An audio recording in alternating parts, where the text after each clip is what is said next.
the 5th of December, marked the 30th anniversary of the day when the seeds of Ukraine's betrayal were sown, the signing of the Budapest Memorandum.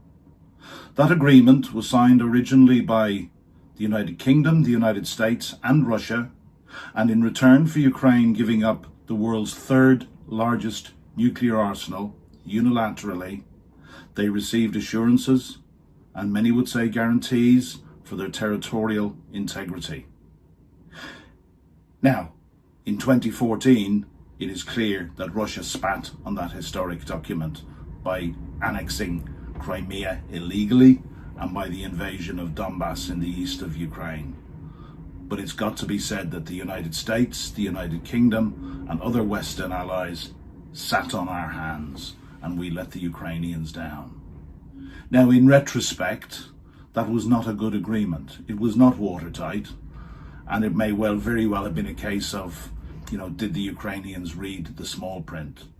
But certainly when I went to Ukraine, the Ukrainians absolutely believed and trusted that in return for giving up their nuclear arsenal, they would be made safe.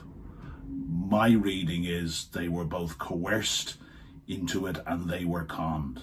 But I was speaking to a Ukrainian friend on Friday who summed it up far better than I ever could. So I wrote his words down and I'll read them. I remember that period very clearly. Ukraine was broke and suffering hyperinflation. It needed money badly.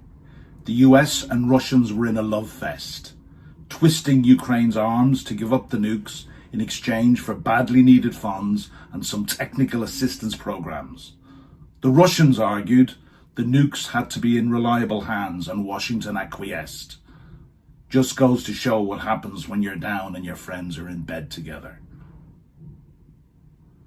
Our rules-based order is seriously creaking at the moment.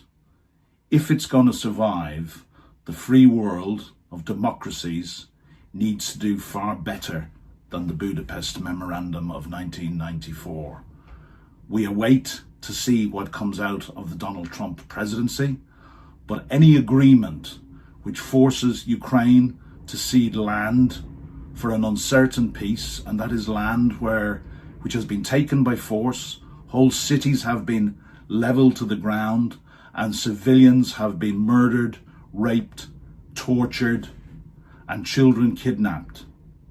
Any agreement which gives that land to Russia will be a failure for the free world. It will be a massive failure for Ukraine, obviously, but ultimately it will be a greater failure for the free world and it will be a victory for Russia. We wait to see what happens.